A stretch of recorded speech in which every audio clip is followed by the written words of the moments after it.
तो साथियों, स्वागत है आपका आज के इंटरव्यू में। आज हमारे साथ हैं कांग्रेस के राष्ट्रीय प्रवक्ता डॉक्टर अरुणेश यादव जी। तो अरुणेश जी, मैं आपसे जानना चाहूँगा कि जो बजरंग पुनिया ने अपना मेडल, जो देश का स्वाभिमान कहते हैं, उसको प्रधानमंत्री आवास के बाहर फुटपाथ पर रख दिया, इस पर आपकी क्या प्रतिक्रिया है? देखिए, कल जो हुआ वो बड़ा ही दुर्भाग्यजनक और शर्मनाक रहा, खास तौर से हमारे देश के लिए। क्योंकि जो भी कुश्ती से या कोई खेल की तरफ जिसका रुझान होता है, जिस भी बच्चे का, तो उसका पहला सपना ये होता है कि वो देश के लिए मेडल लाए।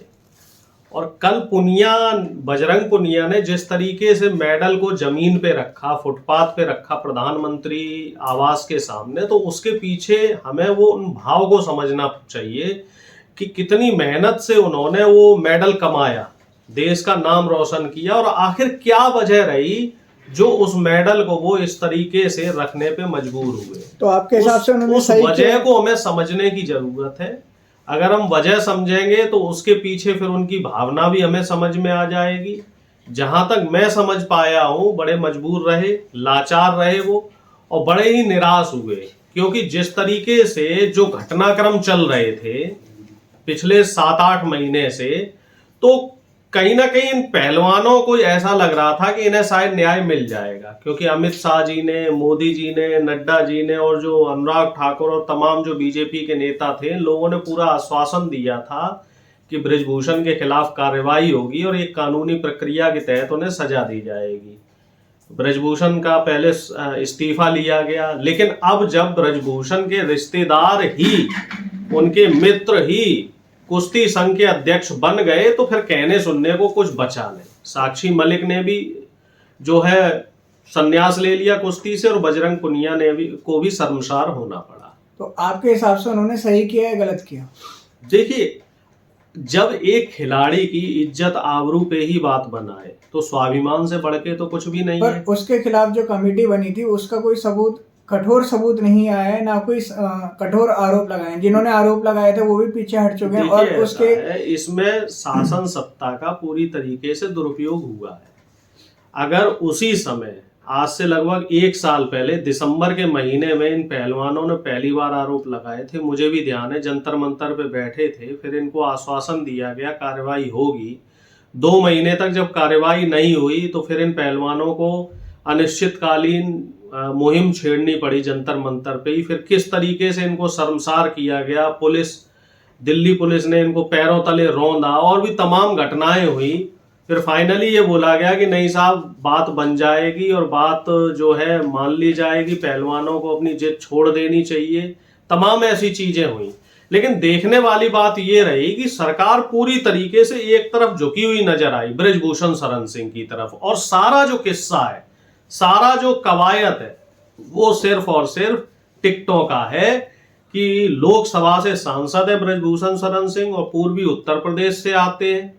इनका वहां 5-6 लोकसभा क्षेत्र में अच्छा प्रभाव है, 10-15 विधानसभा क्षेत्र में अच्छा प्रभाव है, बाहुबली नेता है, खनन माफिया रहे हैं, लगभग 40-50 इनके स्कूल कॉलेज चलते हैं, तो इनका उधर अच्छा प्रभाव है। इस वजह से बीजेपी नहीं चाहती कि इनके खिलाफ कोई कार्रवाई की जाए, क्योंकि कार्रवाई करने से इन्हें वोटों का नुकसान होगा। और ये उत्तर प्रदेश के जो मुख्यमंत्री उनकी जाति विशेष से आते हैं, तो सारा खेल यहाँ पे जाति का है और वोट की राजनीति का है, और शर्मसार इसमें देश को होना पड़ रहा है। अब आप देखो, अंतर्राष्ट्रीय कुश्ती संघ से हमारे देश का नाम हटा दिया गया। इससे ज्यादा शर्म की बात हमारे लिए क्या हो सकती है कि मोदी जी ने सिर्फ और सिर्फ बृजभूषण शरण सिंह को वरीयता दे रखी है और देश को पीछे रख दिया है। अगर आप कह रहे हो भाजपा बृजभूषण शरण सिंह के साथ है, तो क्या कांग्रेस खिलाड़ियों के साथ खड़ी है? क्योंकि कांग्रेस ना इस पे कोई स्टैंड ले रही है, ना खिलाड़ियों ने भी कांग्रेस को इससे दूर रहने के लिए कह दिया है। तो कांग्रेस का क्या स्टैंड है? देखिए, हमारा तो स्टैंड बिल्कुल क्लियर है। हम पहले दिन से खिलाड़ियों के साथ हैं, आपको जानकारी होगी, नहीं है तो मैं बताता हूं। कल प्रियंका गांधी जी इन खिलाड़ियों के घर पे गई थी, उनसे मुलाकात करी। राहुल गांधी जी ने फोन पे इन्हें सांत्वना दी, और हरियाणा के जो नेता हैं, राज्यसभा सांसद है दीपेंद्र हुड्डा जी, वो भी इन खिलाड़ियों से मिले हैं। और तमाम जो हमारे पदाधिकारी हैं, हम लोग न्याय दिलाने में फर्क आ जाता है। नहीं, न्याय दिलाने के लिए अब आप ये बताइए, न्याय दिलाने के लिए क्या आप ये बताइए, न्याय दिलाने के लिए हम क्या कर सकते हैं? संसद में हम आवाज उठाते हैं, हमारी आवाज को दबा दिया जाता है, सांसदों को संसद से बाहर निकाल दिया जाता है, कोर्ट में हमारी सुनी नहीं जा रही है, फैसले एक तरफा हो रहे हैं, क्योंकि जज और मीडिया दोनों को ही इन्होंने अपनी गिरफ्त में लिया हुआ है।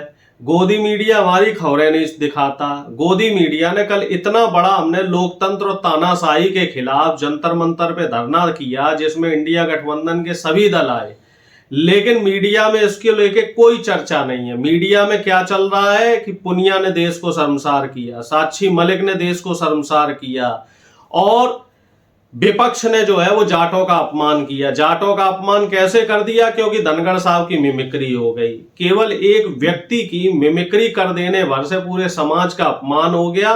तो ये तमाम चीजें जो है वो मीडिया में चल रही हैं, और मीडिया निश्चित रूप से स्वतंत्र होकर खबरों को नहीं दिखा पा रहा है। अब इसके पीछे वजह बहुत हो सकती है। वो व्यक्ति भले ही एक मतलब विपक्ष के हैं, कांग्रेस के हिसाब से वो सत्ता दल के हैं, बट वो एक संवैधानिक पद पे बैठे हैं। क्या आपको नहीं लगता कि मिमिक्री करना उनके लिए गलत थी?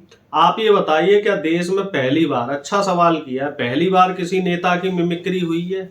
इससे पहले मनमोहन सिंह की तमाम मिमिक्रियां हुई, प्रधानमंत्री मोदी जी ने तमाम तरह के शब्दों का इस्तेमाल किया, तमाम तरह की शब्दावली को इस्तेमाल किया।